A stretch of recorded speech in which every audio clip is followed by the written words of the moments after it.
ఈ రాత్రి ఈ 30 రోజుల ఉపవాసపు కూడికల్లో 10వ రాత్రి ప్రభువులో ఆనందించటానికి ప్రభు చూపిన కృపను బట్టి ప్రభువుని ఎంతగానో ఘనపరుస్తూ ఆయన చూపే కృప, ఆయన ఇచ్చే ఆశీర్వాదము, ఆయన ఇచ్చే దీవెన, ఆయన ఇచ్చే శక్తి పొందుకోవటానికి దేవాతి దేవుడు మనకు సహాయం చేయనట్లుగా ప్రార్థనాపూర్వకంగా ఈ స్థలంలో కూర్చుందాం. దేవుడు ఈ రాత్రి ప్రత్యేకంగా మనతో మాట్లాడవలసిన మాట, మనతో మాట్లాడుచున్న మాట, ఎవరు నీ చేయి విడిచినా నేను నీ చేయి విడువను అనేటువంటి మాట ప్రభు ఈ రాత్రి బయలుపరిచారు. ఎవరు నీ చేయి విడిచినా నేను నీ చేయి మాత్రము విడువను, ఎందుకంటే నీవు నాకు ప్రియమైన వాడవు, నేను ఏర్పాటు చేసినటువంటి జనాంగము అని దేవుడి రాత్రి మాట్లాడుతున్నాడు. ప్రియులారా, ఈ లోకంలో మన బంధువులైనా మన స్నేహితులైనా మనమైనా అటువంటి మాట మాత్రం మనం చెప్పలేం. మన తల్లి మన కొరకు ప్రాణం పెట్టలేదు, మన తండ్రి మన కొరకు ప్రాణం పెట్టలేడు. కష్టపడి పోషించగలడు కానీ కావలసిన ఆరోగ్యాన్ని మాత్రము ఇవ్వలేడు. మంచి గృహాలు కట్టగలడు కానీ ఆ గృహంలో నివసించడానికి కావలసినటువంటి ఆరోగ్యాన్ని మన కుటుంబ పెద్ద, మన తండ్రి ఎవరు ఇవ్వలేరు. ఆపత్కాలమందు ఆయన నమ్మదగిన వాడని దేవుని వాక్యం సెలవిస్తూ ఉంది. అందుకే ఈ రాత్రి ప్రభు చెప్తున్నాడు, నేను ఎవరు చేయి విడిచినా నేను నిన్ను చేయి విడువను అని మాట్లాడుతున్న దేవుడు. ఎందుకో తెలుసా? ఈ రాత్రి ప్రత్యేకించి దేవుడు దర్శిస్తున్న దర్శనం, దేవుడు మాట్లాడుతున్న మాట, ఇగో ఈ ప్రాంగణంలో నీవు నేను కూర్చుంటున్న స్థితిని చూస్తున్నాడు దేవుడు. తన మహిమ ప్రసన్నతని స్థలంలో ఉంచాడు. తన మహిమ ప్రసన్నతోటి ప్రాంగణాన్ని ఆవరించి ఆయన మాట్లాడుతున్నాడు. ఎవరు నీ చేయి విడిచినా నేను నిన్ను చేయి విడువను. ఎందుకంటే ప్రియులారా, బైబిల్లో మనకు బాగా తెలిసిన వ్యక్తే దావీదు మహారాజు. తన అన్నదమ్ములందరూ ఆయనను అడవిలో గొర్రెలు కాసుకోవటానికి పంపించేశారు. తన తండ్రి సహితము ఇంటిలో ఉంచుకోవటానికి ఇష్టపడలేదు. తన అన్నదమ్ముల సహితము వాడితో సహవాసం చేయడానికి ఇష్టపడలేదు. అందుకే 4 మందలు కొనిచ్చి నీ బ్రతకరా అని అడవిలోనికి పంపించేశాడు. ప్రియులారా, దావీదు అడవిలోకి వెళ్ళేటప్పుడు అడవిలో ముండ్ల పొదలు, గెచ్చ పొదలు, తోడేళ్ళు, క్రూర మృగాలు, ఎలుగుబంటులు, ఎన్నో అపాయకరమైన పరిస్థితుల మధ్య తన గొర్రెలు కాసుకుంటూ ఉన్నాడు. గొర్రెలు కాసుకుంటూ ఎండనక వాననక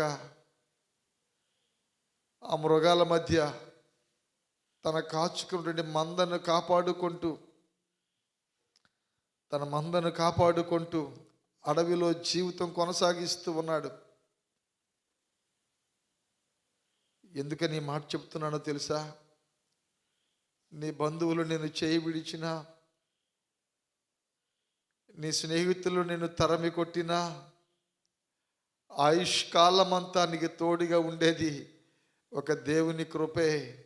నిన్ను నడిపించేది ఆయన కృపా సన్నిధే తప్ప వేరొకటి కాదు ఈ లోకంలో. అందుకంటున్నాడు, మనుషులు నిన్ను విడిచిపెట్టినా, నీ స్నేహితులు నిన్ను తరిమి కొట్టినా, నీ తల్లి నీ చేయి విడిచినా, నీ తండ్రి నిన్ను ఎడబాసినా, నేను నిన్ను విడువను ఎడబాయనని మాట్లాడుతున్నాడు దేవుడు. అందుకే దావీదు అడవిలో ఉన్నాడు. అడవిలో మంద కాసుకుంటూ రాత్రిపూట ఎన్నో ఇబ్బందులు పడుతూ ఏడుస్తూ, అయ్యా ఇంటికాడ ఉండవలసిన నన్ను, నా అన్నదమ్ముల మధ్య గడపాల్సిన నన్ను, నా కుటుంబంలో సంతోషంగా ఉండవలసిన నన్ను ఇదిగో 4 మందలు కొనిచ్చి అడవిలోనికి పంపించేశారయ్యా. ఇక్కడ సింహాలు ఉన్నాయి, అడవి మృగాలు ఉన్నాయి. ఇదిగో ఈ మంద ఏదైనా తప్పిపోతే మరలా నా అన్నదమ్ములు నన్నే తిడతారేమో, నన్ను కొడతారేమో అని భయం వేస్తుందయ్యా అని తన తాత నేర్పినటువంటి ఆ భక్తిలో, ఆ ప్రార్థనలో ఆయన అనుక్షణం దేవునికి ప్రార్థన చేస్తూ ఉండేవాడు. ఆయన తెలుసుకున్న సత్యం ఏంటో తెలుసా అండి? దావీదు తెలుసుకున్న సత్యం, తన తండ్రి విడిచిపెట్టినా, అన్నదమ్ములు విడిచిపెట్టినా నా దేవుడు నన్ను విడిచిపెట్టడు. అడవిలో ఉన్నా కానీ, క్రూర ముఖరాల మధ్య ఉన్నా కానీ, అపాయకరమైన పరిస్థితుల్లో ఉన్నా కానీ, నేను నమ్మిన నా దేవుడు నా చేయినని విడువడు అని తెలుసుకున్నాడు కనుక అడవిలో కారు చీకటిలో, కారు వర్షములో, మండు టెండలలో, సమయమనక అసమయమనక ప్రభువును స్తుతిస్తూ, ప్రభువుని ఘనపరుస్తూ తన జీవితాన్ని కొనసాగించాడు. తన జీవితాన్ని ప్రభువు మీద పెట్టుకొని, ప్రభు యందు ప్రయాసపడి, ప్రభువుతో మాట్లాడే అనుభవాన్ని కలిగి ఉన్నాడు గనుకనే ఆయన మాట్లాడుతూ సమూయేలు గ్రంథంలో 2వ సమూయేలు గ్రంథము 7వ అధ్యాయము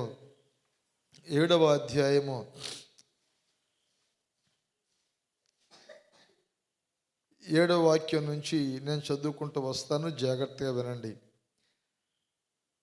ఇజ్రాయేలులతో కూడా నేను సంచరించిన కాలమంతయు నా జనులను పోషించుడని నేను ఆజ్ఞాపించిన ఇశ్రాయేలీయుల గోత్రములలో ఎవరితోనైనను దేవదారమైన మందిరం ఒకటి మీకు నా కట్టింపపోతిరే అది అని నేనెన్నడైనను అనియుంటినా?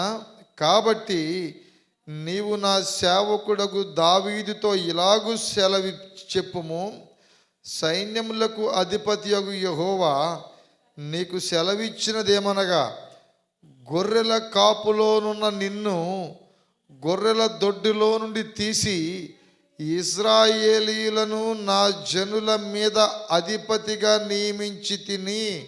దేవునికి మహిమ కలుగునుగాక. గొర్రె కాపులో ఉన్నటువంటి, అడవిలో గొర్రెలు కాస్తున్నటువంటి నిన్ను పిలిచి, చూడండి, వారి అన్నదమ్ములు ఊహించలేదు.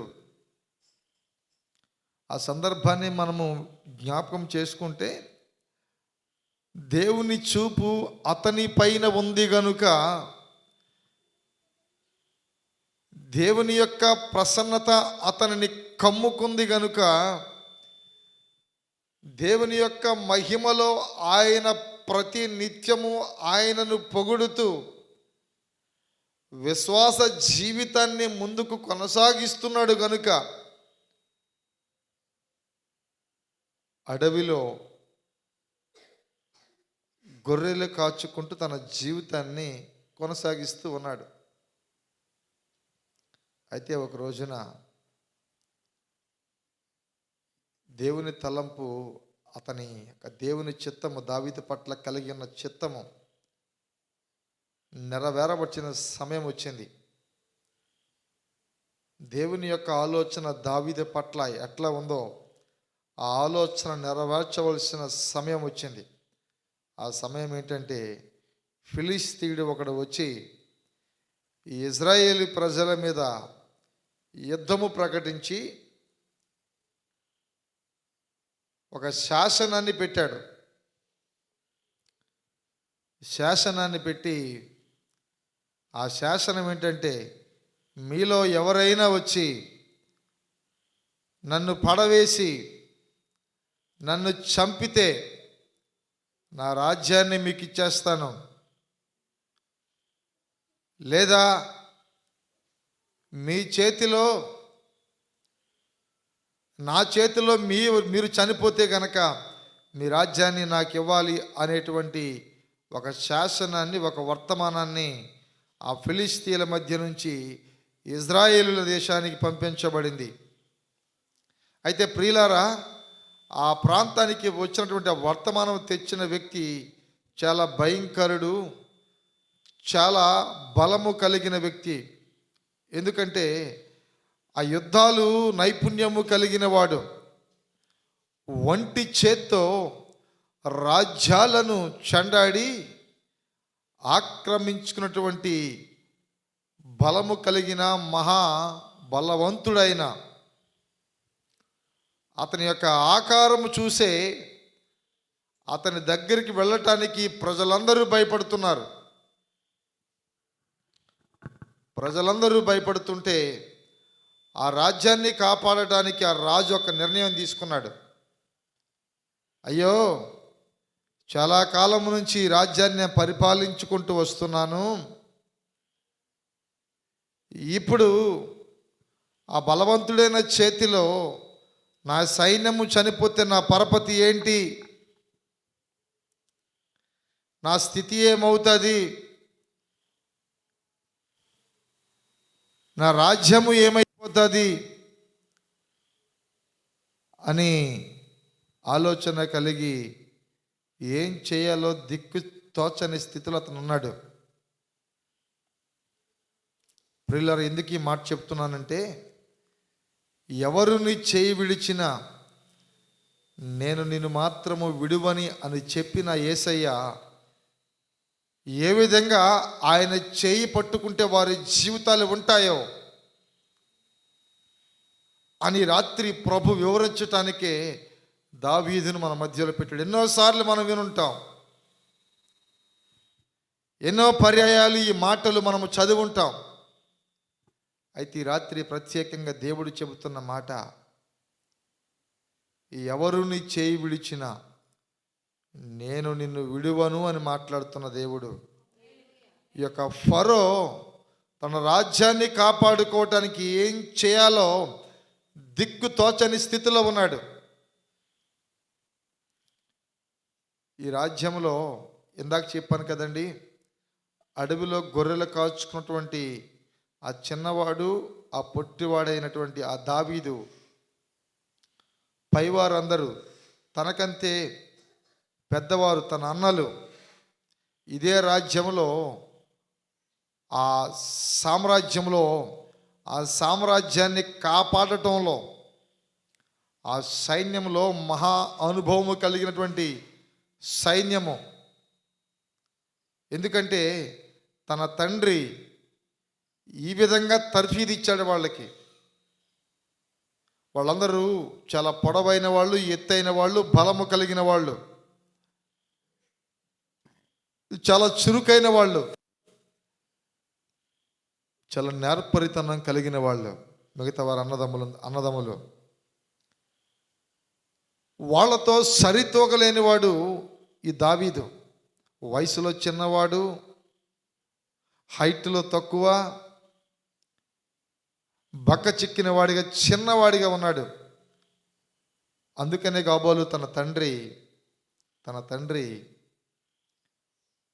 వీడిని ఆ సైన్యంలోనికి పంపిస్తే, రాజ్యంలోనికి పంపిస్తే,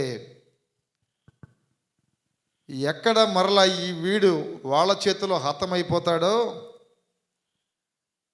అని ఒక ఆలోచన కలిగేదో 4 మందలు కాసి అడవులు పంపేశాడు. మనం కూడా అంతేనండి, చాలామంది అంతే. ఎవరు చేయగలిగిన పని వాళ్ళకే నిర్ణయిస్తాం, కానీ దేవుని సంకల్పం ఎట్లా ఉందో అలా వెళ్ళిపోతుందని ఆలోచన మాత్రము మానవుడికి బహు తక్కువ. ఏదో చిన్నవాడు ఇంకేం చేస్తాడులే, వీడికి ఏదో ఒక వ్యాపారం పెట్టిద్దాం, ఇదిగో పెద్దడు బలంగా ఉన్నాడు, ఇంటి బాధ్యతలు ఇద్దాం, ఇదిగో పెద్ద అమ్మాయి చాలా చురుగ్గా ఉంటుంది, ఇంటి పనుల్లో పెడదాం. ఏదో మీ సొంత ఆలోచనలతో చేస్తారు. మీరు సొంత ఆలోచనలు కలిగి మనము ప్రయత్నిస్తూ ఉంటాం. అలాగే ఈ దావీదు గారు తండ్రి తన అన్నలైన వారిని బలంగా ఉన్నారని, చాలా చురుకుగా ఉన్నారని, ఆ రాజ్యాన్ని కాపాడటానికి మంచి ట్రైనింగ్ ఇచ్చి ఆ సైన్యంలో ఒక యుద్ధ వీరుల్లాగా తయారు చేసి ఆ రాజుగారికి అప్పచెప్పాడు. ఈ చిన్నవాడిని మాత్రము 4 గొర్రెలు కొనిచ్చి అడవులకు పోరాని పో, అది మధ్యాహ్నం వచ్చే ముద్ద తిను, సాయంత్రం వచ్చే దొడ్లో ఆ మందను కట్టేసి మంచం మీద పడుకో అని చెప్పేసి అని అతను మాత్రం అడవిలో పంపించేశాడు. ప్రియులారా, తన తండ్రి చాలా చులకనగా చూశాడు. దానిని బట్టి అతను చాలా వేదన చెందుండొచ్చు. మనమే తట్టుకోలేమండి. ఎవరైనా గబుక్కునేదని మాట అంటే మనమే సహించలేం. ఆ మాట కోసం పడి పడి పడి పడి ఏడుస్తూ ఉంటాం. అయితే ప్రియులారా, ఒకనాడు ఈ దావీదు పట్ల దేవునికి ఉన్న ప్రణాళిక నెరవేర్చవలసిన సమయము ఆసన్నమైంది. ఆసన్నమైనప్పుడు ఆ రాజ్యంలోనికి వచ్చి అతను చెప్పిన మాటను బట్టి వాళ్ళందరూ అతని యొక్క ఆ బలాన్ని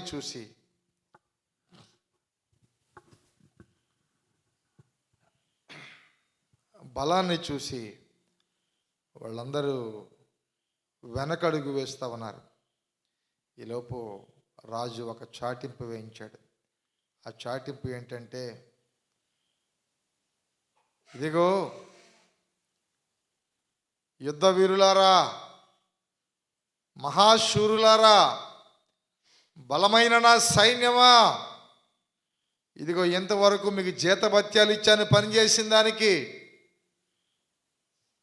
ఎంతవరకు మీకు కావలసిన దానిని నేను ఇచ్చాను. అయితే ఇప్పుడు మీకు ఒక బంపర్ ఆఫర్ ఇస్తున్నాను.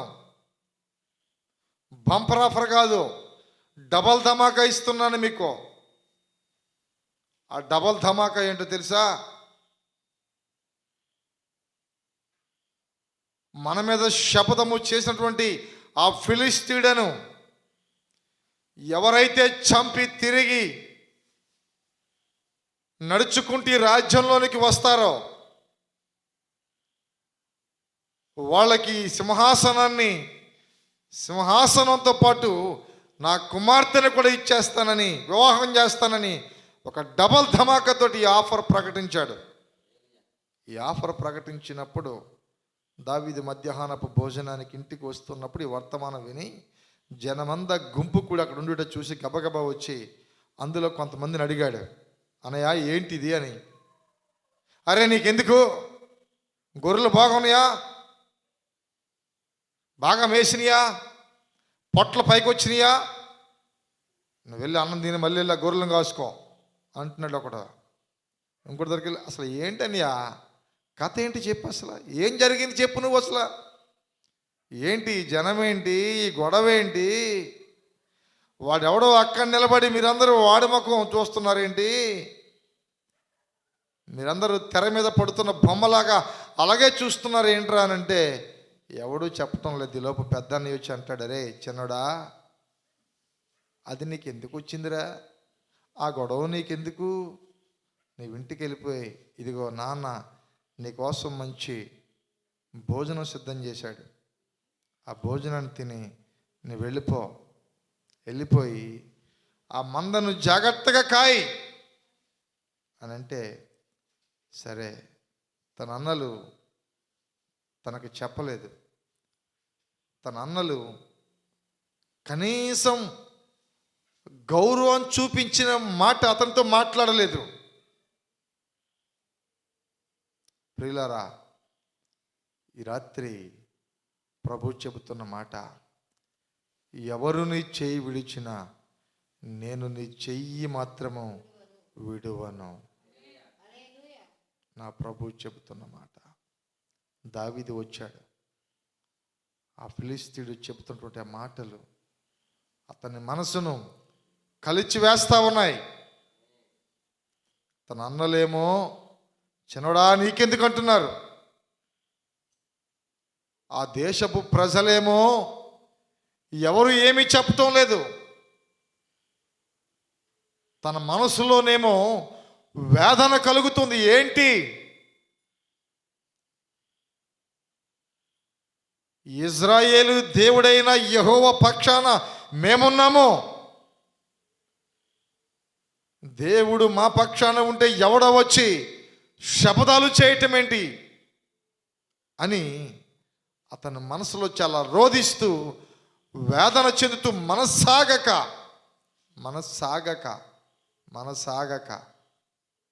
ఎందుకంటే తన అన్నలు అక్కడ ఉన్నారు, తన కుటుంబీకులు అక్కడ ఉన్నారు. నిజంగా ఒక మాట చెప్తానండి, అక్కడ నిజంగా ఫిలిస్తీయుడు వచ్చి ఈ రాజ్యాన్ని ఆక్రమించుకుంటే ఆ రాజ్యములో ప్రజలందరూ ఎట్లా ఉన్నా కానీ ముందుగా ఆ సైన్యంలో ఉన్నది దావీదు అన్నలే. తనకు బాధ కలుగుతుంది. అన్నయ్యలు ఆయన ఫిలిస్తీయుడు వచ్చి, గొలియాతు వచ్చి ఎక్కడ మా అన్నలను చంపేస్తాడేమోనని, ఎక్కడ మా అన్నలను చంపేసి రాజ్యాన్ని ఆక్రమించుకుంటాడేమోనని అతనికి భయపడుతున్నాడు. వాళ్ళ గురించి ఆలోచన చేస్తున్నాడు. కానీ తన అన్నలు అంటున్నారు, అరే చిన్నోడా, నీకెందుకు, నీ వెళ్ళిపో. చాలామంది అలాగే అంటారండి. మనం ఏదైనా సహాయం చేయాలని ఒకని దగ్గరికి వెళ్ళి దేవుని మాట చెబుతున్నప్పుడు, అరే వచ్చావా, నీ వెళ్ళిపో, నీ పన్ను చేసుకో, మేము ఏం చేసుకోవాలో మాకు తెలుసులే అని చులకనగా మాట్లాడుతుంటారు. అటువంటి వారితో ప్రభు చెబుతున్న మాట, ఎవరు నీ చేయి విడిచినా నేను నిన్ను విడువను. హల్లెలూయా, హల్లెలూయా, హల్లెలూయా. దావీదు అంటున్నాడు, అనలారా మీరు నన్ను వెళ్ళిపోమంటున్నారు, కానీ నా మనసు నన్ను గద్దిస్తా ఉంది. నేను వెళ్ళిపోతే నేను క్షేమంగానే ఉంటాను, కానీ మీరు ఆ ఫిలిస్తీయుల చేతిలో చచ్చిపోతారు, ఆ ఫిలిస్తీయుల చేతిలో హతమైపోతారు. రాజ్యమంతా ఆ ఫిలిస్తీయుల వశంలోనికి వెళ్ళిపోతుంది. దయచేసి ఏం జరుగుతుందో చెప్పండి, మీరు దయచేసి ఏం జరుగుతుందో చెప్పండి అని అలా బ్రతిమలాడుతూ ఉంటే ఒకడు పక్కకు పిలిచి ఆయనతో చెబుతున్నాడు, అయ్యా దావీదా, నువ్వు రాకముందు జరిగిన సంగతి నీకు వివరిస్తాను, ఒకసారి విను అన్నాడు. సరే చెప్పు అని ఆయన దగ్గర చేతులు కట్టుకుని జాగ్రత్తగా నిలబడి వింటూ ఉన్నాడు. ఎదురుగా నిలబడిన వ్యక్తిని ఒక్కసారిగా ఆ ఫిలిస్తీయుల కొండ వైపు త్రిప్పి, అదిగో అక్కడ కనబడుతున్నాడు కదా, వాడిని చూడు అన్నాడు. చూశాడు. అన్నాడు. ఫస్ట్ వాడిని చూడు నువ్వు అన్నాడు.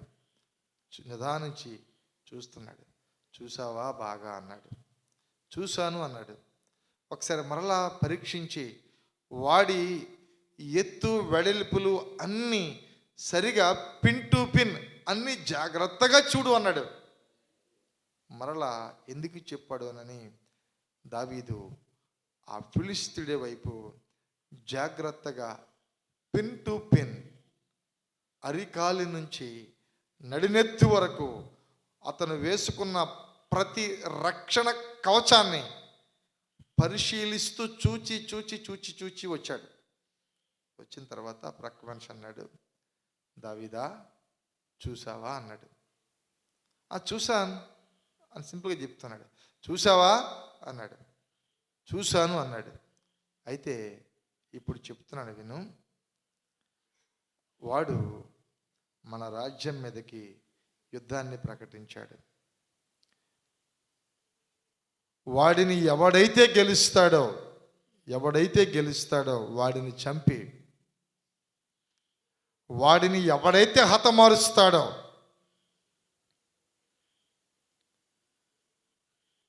వాడిని చంపేసిన వాడికి ఇదిగో మన రాజు ఫరో అంటున్నాడు, రాజ్యాన్ని ఇస్తాను,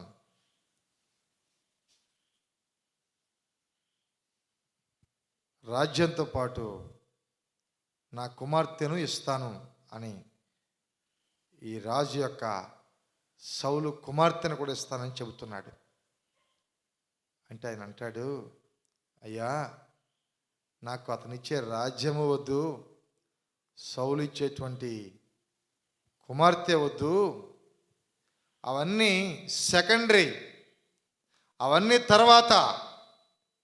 ఫస్ట్ దీనిని కొనసాగించడానికి ప్రణాళిక ఏంటో చెప్పండి అని అంటే, ఈ మాట వింటున్నప్పుడు తన అన్న ఒకడు వచ్చి చిన్నోడు నోరు నొక్కి పక్క లాక్కెళ్ళిపోయాడు. అరే రే చిన్నోడా, నువ్వు ఆగరా, నువ్వు వెళ్ళొద్దు, నువ్వు ముందుకు వెళ్ళొద్దు, నువ్వు గబుక్కుని మాట అంటే అందరిలో నిన్ను ముందుకు నెట్టేస్తారు, ముందుకు నెట్టేస్తే ఆ ఫిలిష్తీయుడు వచ్చి నిన్ను చంపేస్తాడు. అప్పుడు సౌలు నీ ప్రాణాన్ని తిరిగి ఇవ్వలేడు, నువ్వు మాకు దూరం అయిపోతావు, కాబట్టి నువ్వు కామ్గా ఉండన్నాడు.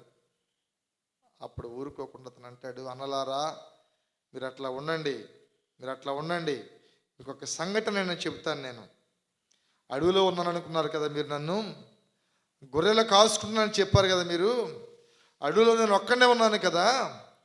ఒకసారి ఏం జరిగిందంటే చెట్టు చాటున కూర్చొని, చెట్టు నీడన కూర్చొని వీణ తీసుకొని ప్రభువుని ఘనపరుస్తున్నాను. నేను ప్రభువుని ఆరాధన చేస్తూ ఉంటే, ప్రభువుని ఘనపరుస్తూ ఉంటే ఈలోపు ఒక సింహము వచ్చి ఈ మందలో నుంచి ఒక పిల్లనెత్తుకుపోయింది. అప్పుడు ఒక్కసారిగా దానిని నేను కాపాడుకోవడానికి సింహం తీసుకెళ్ళిపోయింది. అప్పుడు నేను దాన్ని తీసుకొని రావటానికి ఆ వీణ వాయించుకుంటూ దేవుని స్తుతిస్తూ దేవుని గణపరుస్తూ దానితో పాటు పరిగెత్తుకుని వెళ్ళి ఆ సింహపు నోటిలో ఉన్నటువంటి ఆ గొర్రె పిల్లను, సింహపు నోరును విడిపించి పెకలించి దానిలో ఉన్న గొర్రె పిల్లను నేను బయటకు తీసుకొని వచ్చాను అని చెప్పినప్పుడు వీళ్ళొక్కసారిగా ఆశ్చర్యానికి గురయ్యారు. ఎన్నిసార్లు చెప్పినా వీడు వినటం లేదని, ఏదో చెబుతున్నాడని ఇతనిని ఆపలేకపోయారు. అప్పుడు దావీదు అన్నాడు వెళ్ళి, అయ్యా రాజా, ఇదిగో వాడు అంటున్న మాట నాకు సిగ్గుగా ఉంది, వాడు చెబుతున్న మాట నాకు సిగ్గుగా ఉంది, నాకు అవమానంగా ఉంది. మీరు ఒక పర్మిషన్ ఇస్తే నాకు, నేను వెళ్ళి వాడిని తుత్తునీలుగా చంపి తిరిగి వస్తాను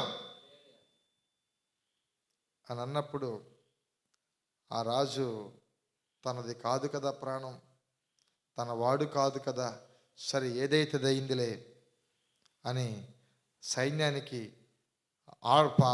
ఆజ్ఞ ఇచ్చి ఇతనికి కావలసిన ప్రతి ఆ రక్షణ కవచనాలు ఇతనికి తొడిగించి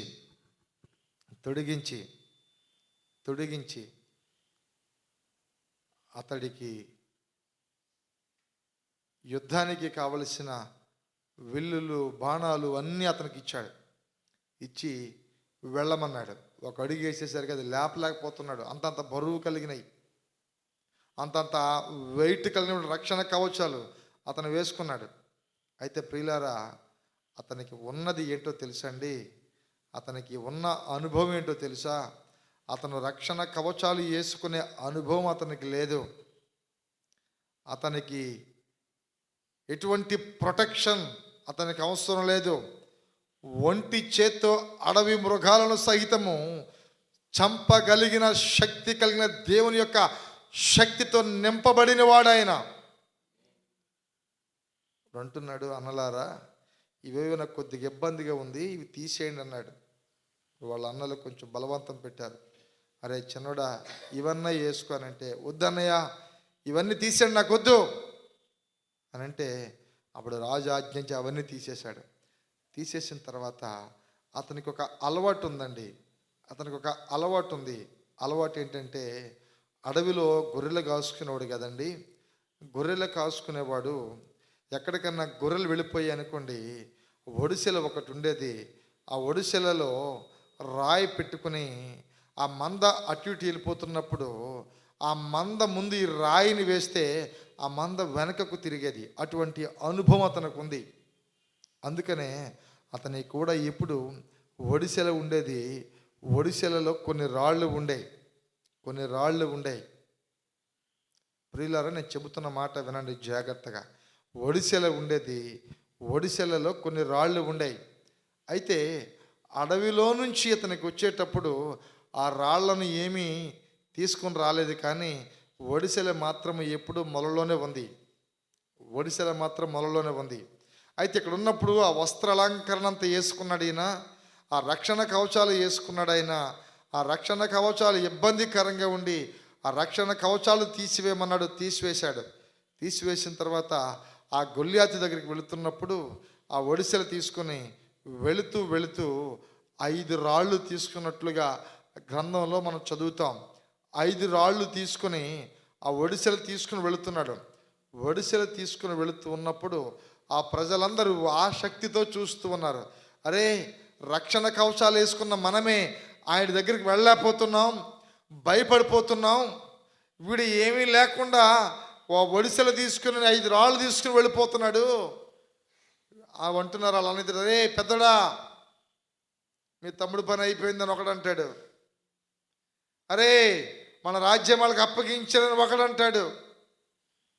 అయితే ఒక మాట చెప్తానండి, వీళ్ళన్న ఎవ్వరి మాటలు యుద్ధానికి వెళ్ళేవాడు మాత్రము వినలేదండి.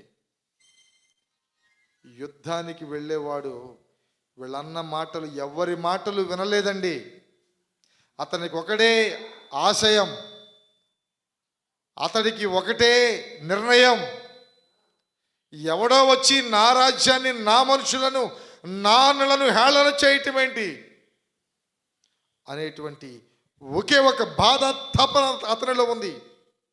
అతనిలో బాధ ఉంది కనుకే, అతనిలో వేదన ఉంది కనుకే, అతనిలో తన ప్రజలను బట్టి ఒక ఆకాంక్ష ఉంది కనుకే తన వెనుకున్న వారు ఎన్ని మాటలన్నా వినకుండా ఒక నిబద్ధత కలిగి తన ఎదురుగా ఉన్న ఎత్తైన వ్యక్తి, బలమైన వ్యక్తి దగ్గరికి వెళతా ఉన్నాడు.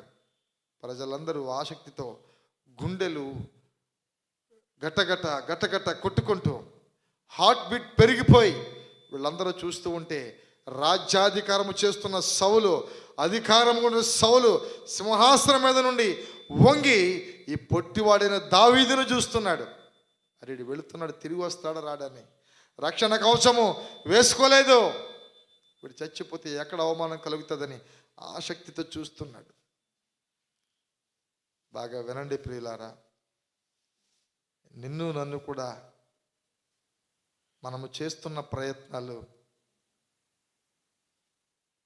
ఒక్కొక్కసారి ఆలస్యమైనప్పుడు మన వెనుకున్న వారు ఎన్నో మాటలు అంటారు. ఎన్నో ఇబ్బందికరమైన పరిస్థితులతో మనల్ని ముంచేస్తారు. ఇంకంతకాలం వెళ్తావు నీవు దేవుని దగ్గరికి? ఎంతకాలము నువ్వు ప్రార్థన చేస్తూ ఉన్నావు? ఎంతకాలము నువ్వు పాటలు పాడుతూ ఆరాధన చేస్తూ నీ ప్రార్థన పైన కొనసాగిస్తావు? నీ ప్రయత్నం ఒకటన్నా సక్సెస్ అయ్యిందా?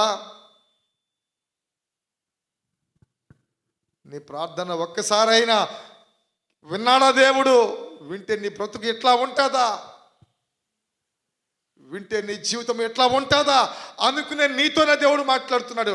ఎవరు నీ చేయి విడిచినా నేను నీ చేయి విడివను. హల్లెలూయా, హల్లెలూయా. తనకున్న నిబద్ధత ఒకటే. నా అన్నదమ్ములను విడిచిపెట్టారు, నా బంధువులు వద్దంటున్నారు, నా అన్నదమ్ములు ప్రార్థన చేయొద్దంటున్నారు.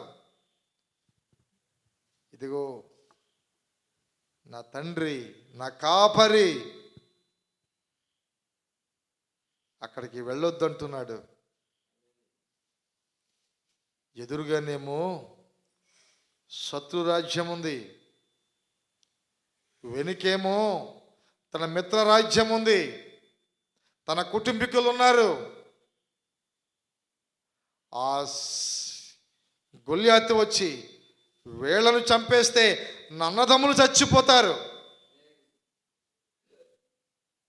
ప్రియులారా, మరలా చెబుతున్నాను, ఈ రాజ్యంలో నుండి గొల్యాతు చేత